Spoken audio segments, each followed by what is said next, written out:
जोहार कृष्णा दा। अरे जोहार जोहार कन्हैया, खेत बड़ा से आवथिन का रे? हाँ हम तो खेतवे देने से आ रहे, लेकिन आप इतना बन सवर केने चल दिए? अरे मास्टर साहब कर बेटी गीता शहर से पढ़ाई पूरा करके आया हो। अच्छा, कृषि कर पढ़ाई। हाँ तो नवा नवा मतलब कार्यक्रम शुरू कर हो तो हुए जाती हम। अरे दादा तो हमको भी ले चलिए ना अपने साथ। तो अपन गोड़ से जाबे, हम के का चल चल। लेकिन दादा अब ऐसे नहीं जाए, थोड़ा हाथ मुंह धो लेते। हाँ ठीके कहथिन। अरे बुच्चू चल बगल में पोखरा है, नहा लेबे धो लेबे, हमकौआ गमकौआ साबुन लगा ले, धमकौआ गमकौआ तेल में खा ले, फुल पैंट शर्ट जूता। दा आप भी ना बस बूढ़बक। अरे माटी किसान कर सिंगार होइला बुझले, इसने चल। ठीक है कहते हैं, तो फिर चलिए। चल चल जानकारी ले करने। दीदी ए दीदी जोहार अरे दीदी। जोहार जोहार, किशन कन्हैया जी आप लोग? ओ हमके किसान अरे के कन्हैया जी। अरे क्या करें, आपके नाम ही ऐसे हैं। ए दीदी आपसे नहीं कन्हैया साथी आकर जानकारी ले ले। अच्छा ये तो बड़ी अच्छी बात है। तो आइए हम लोग अपना कार्यक्रम शुरू करें। हाँ हाँ हाँ दीदी। तो कृषि दर्शन के इस अंक में आप सभी किसान भाई बहनों का हार्दिक स्वागत है। तो आइए सबसे पहले हम देखते हैं खबरें खेती की।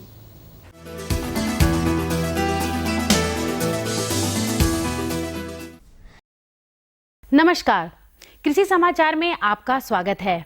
मैं हूं अनुश्री। आइए देखते हैं कृषि समाचार में आज क्या है खास। राज्य के कृषकों को मिल रहा है अनुदानित दर पर संकर बीज। कृषि कार्यों में पशुओं के इस्तेमाल से होता है बहुत लाभ। हिल पर बीजों की बुआई के लिए बेहतर है नवीन डिबलर। राज्य के कृषकों के कल्याणार्थ कृषि निदेशालय द्वारा चलाई जा रही योजनाओं में एक महत्वपूर्ण योजना है अधिसूचित संकर बीज वितरण योजना। इस योजना के तहत धान, मक्का, ज्वार, सरसों और सूर्यमुखी के संकर बीज सूचीबद्ध कंपनी के अधिकृत विक्रेता द्वारा अनुदानित दर पर दिए जाने का प्रावधान है। राज्य के किसानों को संकर बीजों के प्रति प्रोत्साहित करने एवं खाद्यान्न उत्पादन में वृद्धि के उद्देश्य से कृषि निदेशालय राज्य में अधिसूचित संकर बीज वितरण योजना चला रही है। इस योजना के माध्यम से सूचीबद्ध कंपनी के अधिकृत विक्रेता द्वारा धान, मक्का एवं ज्वार के संकर बीज 50 रुपए, सरसों के संकर बीज 150 रुपए और सूर्यमुखी के संकर बीज 130 रुपए प्रति किलो की दर से अधिकतम 6 किलो दिए जाएंगे। आजकल हमारे ज्यादातर किसान समय और मेहनत बचाकर ज्यादा फसलोत्पादन लेने के उद्देश्य से अपनी खेती बाड़ी के कामों में यंत्रों का अधिक उपयोग करने लगे हैं, जिसकी वजह से एक तो पशुधन से होने वाले लाभ कम हुए हैं, वहीं खेती बाड़ी की गुणवत्ता में भी कमी आई है। खेती बाड़ी में पशुओं के उपयोग से क्या लाभ होते हैं, बता रहे हैं हमारे कृषि विशेषज्ञ। किसान भाई जो पशुधन छोड़कर आजकल यांत्रिकीकरण की ओर अग्रसरित हो रहे हैं, उन्हें सलाह देता हूं कि वे फिर से पशुधन अपना पालें। पशुधन रखने से उनको जैविक खाद मिलता है अपने खेतों के लिए। साथ ही साथ अगर हल से हम खेतों की जुताई करते हैं तो ट्रैक्टर के बनिस्पत जो ट्रैक्टर के द्वारा एक लेयर ज़मीन में नीचे में बन जाता है, जिसका कारण कि पानी नीचे ज़मीन में नहीं जा पाता है और सारा पानी हमारा वर्षा का बर्बाद हो जाता है, वो सेव होता है। गेहूं की फसल लगाने के इच्छुक किसान गेहूं के उन्नत प्रभेदों को लगाकर बेहतर उत्पादन लेकर अच्छा मुनाफा कमा सकते हैं। गेहूं के उन्नत प्रभेदों में PBW 343 और 443, HBW 468, NW 1012, CBW 38, DBW 39, HP 1761 और HD 2824 इत्यादि प्रमुख हैं। PBW 343, 443, SUW 468, NW 1012, CBW 38, DBW 39, HP 1731, SP 1761, SD 2824, K 0307, K 307 और K 9107 इन किस्मों का चुनाव करें।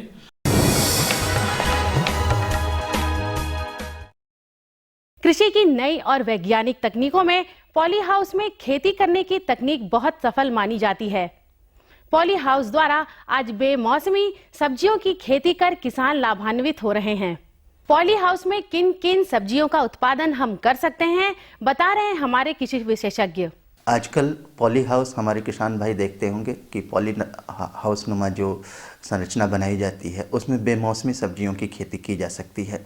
जैसे कि शीतकाल के मौसम में अगर हम गर्मियों वाली सब्जी करें तो उससे जो उत्पादन होता है उसका मूल्य हमें ज़्यादा मिलता है।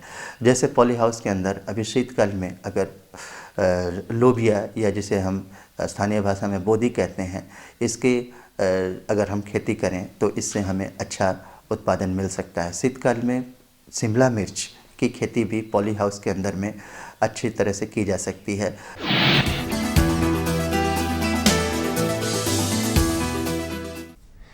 हिल पर बीजों की बुआई करनी हो तो कृषक नवीन डिबलर नामक कृषि उपकरण का इस्तेमाल कर सकते हैं। यह उपकरण बहुत ही कम समय और मेहनत में बुआई कार्य करने में सक्षम है। इस उपकरण का नाम है नवीन डिबलर। यह उपकरण हिल पर बीजों की बुआई कार्य को आसान बनाता है। इस उपकरण द्वारा एक दिन में लगभग 3500 हिल पर बुआई की जा सकती है। इस उपकरण को प्राप्त करने के लिए कृषक बिरसा कृषि विश्वविद्यालय के अभियंत्रण विभाग से संपर्क कर सकते हैं।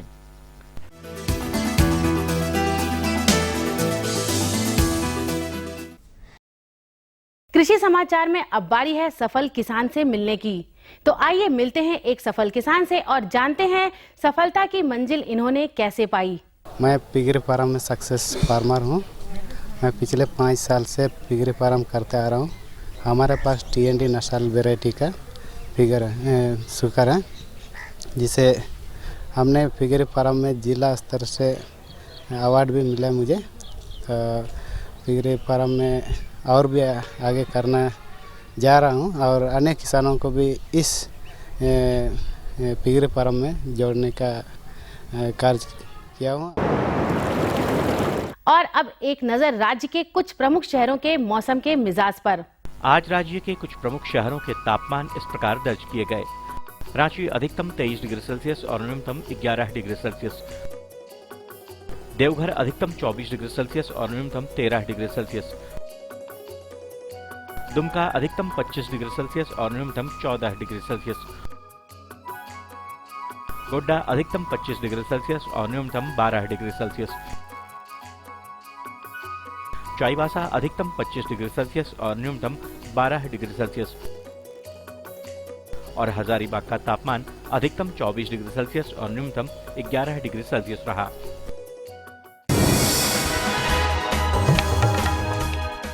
और अब मंडी भाव में आइए नजर डालते हैं अनाजों के भाव पर। आज सब्जी मंडियों में हरी सब्जियां थोड़ी तेज रहीं। वहीं आलू की अच्छी आवक से मूल्यों में थोड़ी नरमी आई है। इसके साथ किराना मंडियां अपने पिछले सप्ताह के मूल्यों पर टिकी रही। वहीं आज भी के कुछ प्रमुख अनाजों के भावों पर नजर डालें तो इस प्रकार रही। चावल मोटा न्यूनतम 1400 रुपए से लेकर अधिकतम 2000 रुपए। चावल मध्यम न्यूनतम 2200 रुपए से लेकर अधिकतम 2500 रुपए। गेहूं न्यूनतम 1600 रुपए से लेकर अधिकतम 1800 रुपए। दाल अरहर न्यूनतम 5400 रुपए से लेकर अधिकतम 7100 रुपए। दाल मसूर न्यूनतम 4400 रुपए से लेकर अधिकतम 5600 रुपए।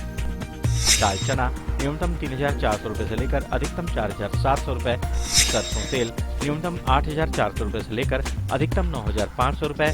आलू न्यूनतम 1500 रुपए से लेकर अधिकतम 2000 रुपए और प्याज न्यूनतम 1800 रुपए से लेकर अधिकतम 2600 रुपए प्रति क्विंटल रहा। कृषि समाचार में आज इतना ही। अगले दिन अगले अंक में फिर मुलाकात होगी कुछ ताजा तरीन खबरों के साथ। तब तक के लिए दीजिए इजाजत। नमस्कार, जोहार।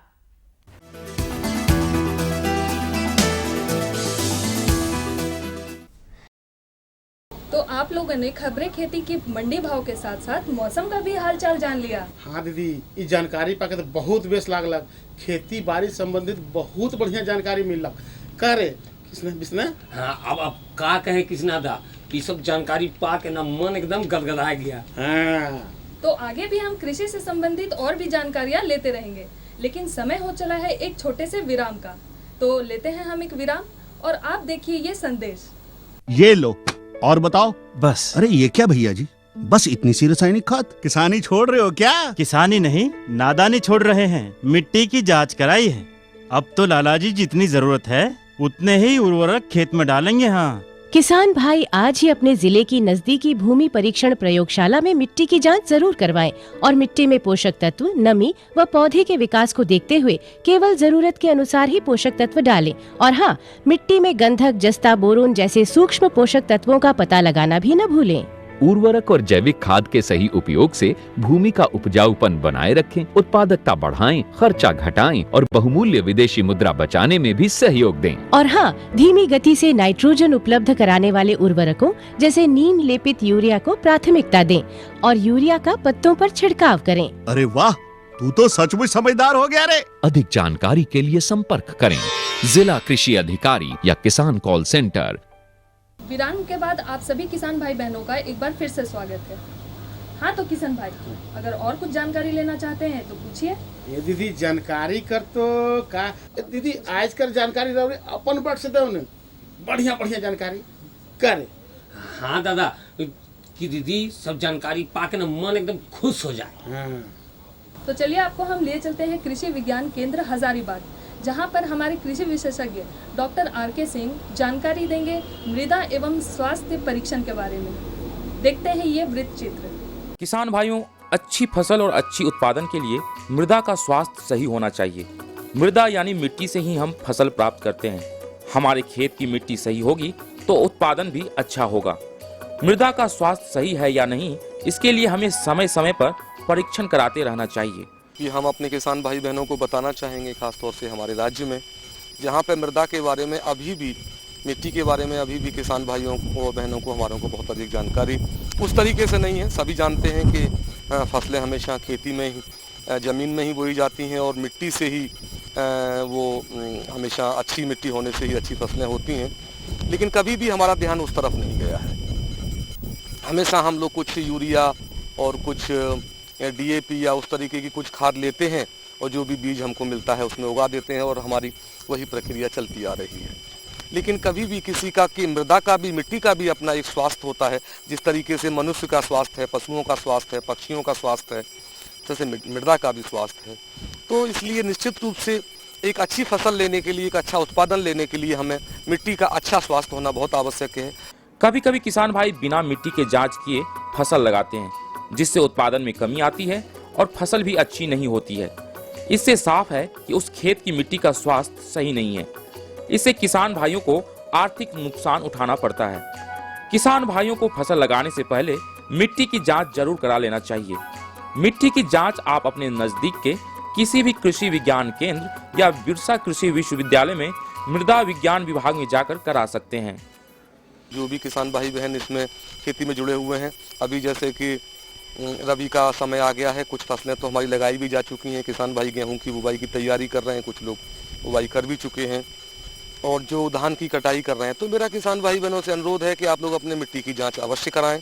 मिट्टी की जांच के लिए किसान भाई बहन अपने नज़दीकी कृषि विज्ञान केंद्र में संपर्क करें। हजारीबाग जिला के किसान हमारे यहाँ, हमारे कृषि विज्ञान केंद्र में जो कनेरी हिल के पास में है, होली क्रॉस कृषि विज्ञान केंद्र के नाम से जाना जाता है, मेरे यहाँ पे पूरी सुविधा है। यहाँ पे आप लोग मृदा की जांच करा सकते हैं। मिट्टी के जांच के लिए मिट्टी का नमूना ले जाना जरूरी होता है। इसका उचित समय है एक फसल के बाद और दूसरे फसल लगाने से पहले। मिट्टी के नमूना लेते समय कोई भी फसल नहीं लगा होना चाहिए। खेत खाली के साथ साथ समतल भी होना चाहिए। जैसे ही हमारा खेत खाली हो जाता है, तो जब हमारा खेत खाली होता है तो हम जैसे देखते हैं कि ये हमारा खेत है, अब जैसे यहाँ पे फसल लगी हुई है, तो आप फसल में से मिट्टी का आप नमूना नहीं ले सकते हैं। नमूना लेने के लिए आप जैसे ही फसल काट देंगे, उसके बाद आप जुताई कर देंगे, खेत को प्लेन कर देंगे, समतल जब हो जाएगा तो उसमें ही आप मिट्टी का सैंपल ले सकते हैं। मिट्टी का नमूना लेने के लिए आपको खड़ी फसल में नमूना नहीं लिया जाता है। जब खाली खेत है तब और फसल लगाने की तैयारी हम लोग कर रहे हैं, उसी समय नमूना लेना चाहिए। 5-6 जगहों पर 15 सेंटीमीटर के भी आकार का गड्ढा खोदकर मिट्टी निकाल ले और उसे किसी सूखे जगहों पर रख दे। याद रखें कि कोई भी खाद या जड़ वाली जगहों से मिट्टी नहीं ले। सभी मिट्टी को मिला दे, फिर उसे 4 भागों में बांट दे। उसमें से बीच के 2 भागों को छोड़कर बाकी की मिट्टी को हटा दे। इस प्रक्रिया को 3-4 बार दोहराएं। उसके बाद एक साफ प्लास्टिक के बैग में आधा किलो मिट्टी को डालें और प्लास्टिक के ऊपर में अपना नाम, पता और खेत के स्थल के बारे में लिखकर जमा कर दे। किसान भाई सबसे पहले तो जो प्लेन जो एकदम समतल खेत है उसमें कोई भी जड़ है या कोई पौधे का टुकड़ा है या फिर गोबर कहीं है, उस तरह का नहीं होना है। साथ ही बिल्कुल सामान्य भूमि से और करीब 15 सेंटीमीटर या करीब इतना आप लोग मान लें, 15 सेंटीमीटर मान सकते हैं या ये आपकी नाप है। इसमें से एक खेत में से कहीं से भी खड़े होके 4-5 जगह से आप इतना सैंपल इस तरीके से ऐसे करके लेंगे और उस मिट्टी को निकाल के एक जगह इकट्ठा कर लेंगे, है ना। और साथ में सारी मिट्टी को 4-5 जगह से मिलाने के बाद में उस मिट्टी के सैंपल को आप करीब आधा किलो के अंदाज में आप बना लेंगे और एक खाली थैली जो बिल्कुल नई हो, जिसमें खाद वगैरह या किसी तरह का कोई भी खाने का, आटे का या फिर खाद यूरिया का ना हो, नया थैली जो तंबाकू किसान भाई बहन खाते होंगे, हालांकि वो सब चीज़ें नई थैली मिलती हैं, उस थैली में आप भर के नज़दीकी कहीं प्रयोगशाला में आप उसको दे सकते हैं। तो मुख्य सावधानी आपको जो है मिट्टी का जो नमूना लेना है उसी में करना है, यानी कि कहीं आपको घास ना हो, कहीं गोबर का खाद ना पड़ा हो, कहीं यूरिया का वहाँ पे आप कोई उपयोग ना किए हो, किसी और खाद का ना उपयोग किए हो। साथ ही एक बार नमूना लेने के बाद में फिर तो आप उसको रख दीजिए, क्योंकि मिट्टी है वो थोड़ी गीली भी रहेगी तो भी कोई बात नहीं है, आप उसको ले जाइए, वहाँ पे वैज्ञानिक उसको सुखाएंगे और फिर अपनी प्रक्रिया से उसकी जांच करेंगे। तो उसमें खाली ये है कि किसी और दूसरे खेत की मिट्टी उसमें ना मिला दें या फिर कहीं उसको ऐसी जगह ना रख दें कि बाद में उसमें कोई चीज़ उड़ने के बाद में खाद या कोई गोबर या कोई किसी तरह का कोई उर्वरक उसमें मिक्स हो जाए। तो ये सावधानी आपको रखनी है। मिट्टी के जांच के बाद आपको अपने खेत की मिट्टी के स्वास्थ्य के बारे में पता चल जाता है। आप उसके उर्वरा शक्ति को बढ़ाकर फसल की अच्छी उत्पादन के साथ साथ अच्छी फसल प्राप्त कर सकते हैं। मृदा की जांच के साथ साथ में आपको उसके बारे में आपको सलाह दी जाएगी कि ये आपकी मिट्टी की जांच है और इसके आधार पे आप लोग कितना खाद डालें, कितना उर्वरक डालें और कब डालें, इस सब की पूरी सलाह मिलती है। और मैं किसान भाई बहनों को आश्वासन देना चाहूँगा कि अगर आप मिट्टी की जाँच के आधार पर अगर आप अपनी फसल लगाएंगे तो आपको उत्पादन भी अधिक मिलेगा, साथ ही आपके पैसे की भी बचत होगी। तो आप लोगों को कैसी लगी ये जानकारी? एकदम पूछे कर बातें नहीं दीदी, बहुत बेस्ट और लगा। कोई प्रश्न पूछना है आप लोगों को तो पूछ लीजिए। हाँ दीदी, हमको एक प्रश्न पूछना था। अच्छा दीदी, किसान भाई लोग जाड़ा के मौसम में बकरियों की देखभाल कैसे करें? बोरसी जला के। वाह कृष्णा दा। नहीं किशन भैया, इन्होंने तो बहुत अच्छा प्रश्न किया है। जाड़े के मौसम में तो बकरियों का खास ख्याल रखना चाहिए। तो आइए आपको हम मिलवाते हैं अपने विशेषज्ञ डॉक्टर DK राय से, जिनसे बातचीत कर रहे हैं हमारे सहयोगी सैयद मासूम अहमद जी। ग्रामीण भाइयों नमस्कार। ग्रामीण भाइयों, आप सब गांव घर में पशुपालन का कार्य करते हैं और इसी क्रम में बकरी पालन इस क्षेत्र में काफ़ी लोकप्रिय है।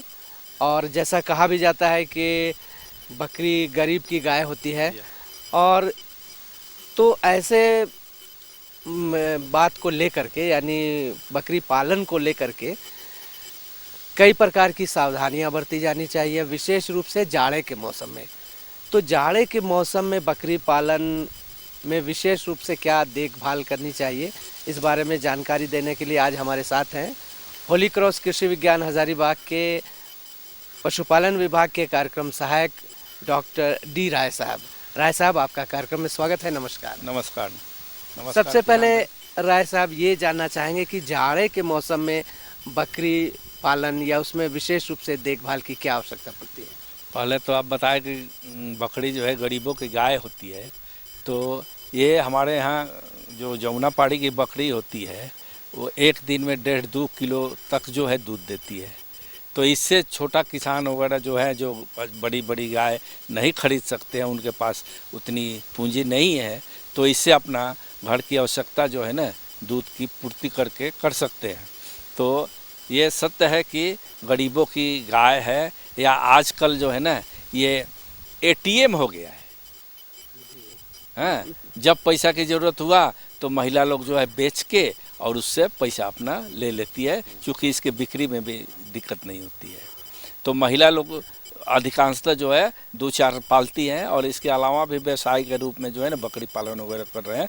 तो जो लोग अधिक संख्या में बकरी वगैरह रखे हैं किसान भाई, तो उनको जो है सलाह दी जाती है कि जाड़ा के दिन में जो है ना इस तरह से व्यवस्था रखें कि बकरी को जो है ठंड नहीं लगे। ठंड में जो है उससे बीमारी होता है निमोनिया रोग।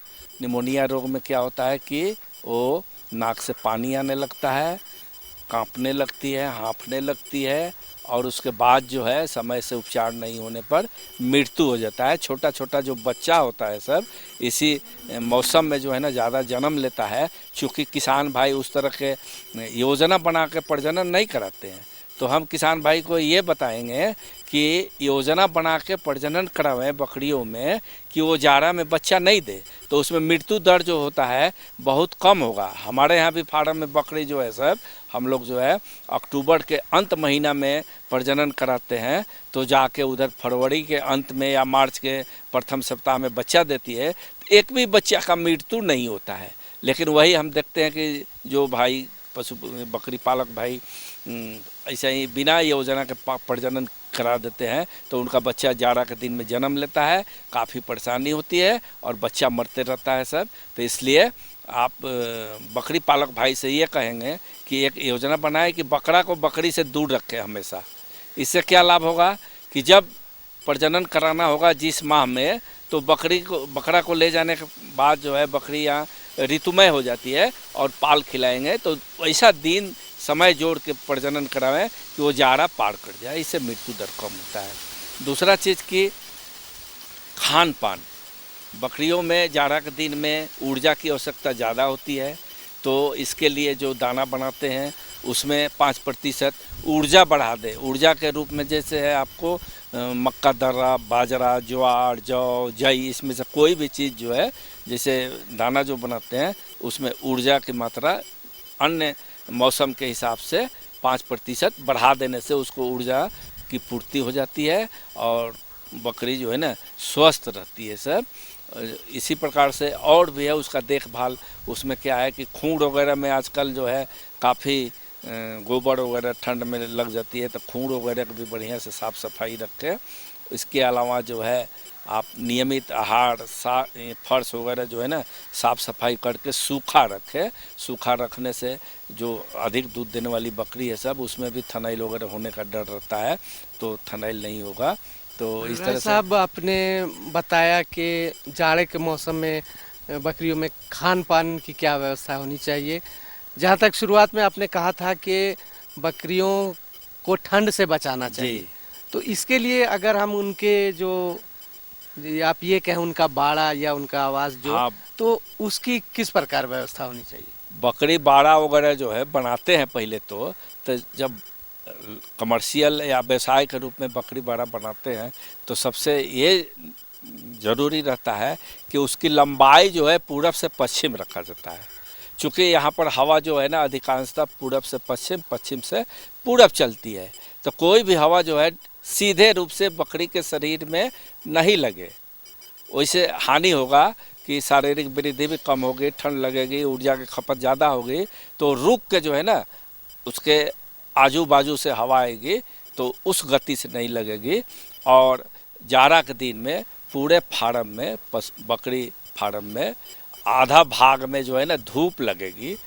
चूँकि दक्षिणायन में सूर्य का उदय होता है, दक्षिण पश्चिम में अस्त होता है, तो दक्षिण से धूप आती है तो पूरा फार्म में जो है आपको धूप लगेगी, जिसके कारण बकरी का जो शेड है, जो फर्श है, सूखा हो जाएगा सुबह सफाई करने के बाद। अन्यथा ठंड रहेगा तब काफ़ी जो है ना इसमें गर्मी ये ठंड लगने से निमोनिया वगैरह हो सकता है या बीमारी और भी सर्दी खांसी भी हो सकता है। तो इसलिए पूरा पश्चिम फार्म को रखते हैं। दूसरा चीज़ कि ये आजू बाजू में जो है जाड़ा का समय उसकी व्यवस्था कर देते हैं कि बोरा चट्टी जो है ना उससे ढक देते हैं। उससे ढकने से क्या होगा कि डायरेक्ट कोई भी हवा जो है ना अधिक तेज़ी से फार्म के अंदर नहीं आएगी। तो इस तरह से बोरा चट्टी रात में जो है ना ढक देते हैं, दिन में उठा देते हैं, उसके अंदर बकरी को रखते हैं तो बकरी जो है ना ये रहती है, साफ सफाई भी करते हैं और ये भी ध्यान रखें कि फार्म के अंदर नमी ज़्यादा नहीं रहना चाहिए। नमी रहने से जो है ये चमोकन, अठई, अठगुरवा जो है ना ज़्यादा पैदा होता है, बकरी सबको पकड़ता है, खून जो है ना उससे लेके अपना भोजन करता है, बकरी कमज़ोर हो जाती है, सब उत्पादन क्षमता कम हो जाती है बकरी में, तो उससे भी बचाव रखें, सूखा नीचे फर्श वगैरह रख के। और जाड़ा के दिन में एक चीज़ और आपको बता दें कि फर्श ठंड से बचाने के लिए बकरियां थोड़ा ऊंचा खोजती है, तो उसके लिए लंबा लकड़ी का पटरा बना के और दीवार के चारों तरफ किनारे किनारे दे देने से उस पर बकरी बैठती है सब, और गोबर पेशाब जो करती है वो नीचे गिर जाता है। तो इस तरह से जो है ना जाड़ा के दिन में बकरी के लिए व्यवस्था करें। तो डॉक्टर साहब, जाड़े के मौसम में बकरियों की देखभाल देख रेख के विषय में आपने बहुत अच्छी जानकारी दी, आपका बहुत बहुत धन्यवाद। धन्यवाद। और हाँ किसान भाई बहनों, आज की जानकारी से आप अवश्य ही लाभ उठाए होंगे। तो अब हमारा समय हो चला है आपसे विदा लेने का, तो आप हमारा पता लिख लीजिए। कार्यक्रम कृषि दर्शन कृषि प्रकोष्ठ द्वारा केंद्र निदेशक, दूरदर्शन केंद्र, रातू रोड, रांची, और हमारी पिन कोड संख्या है 834001। तो इसी के साथ मुझे किशन भैया और कन्हैया भैया को इजाज़त दीजिए। जोहार।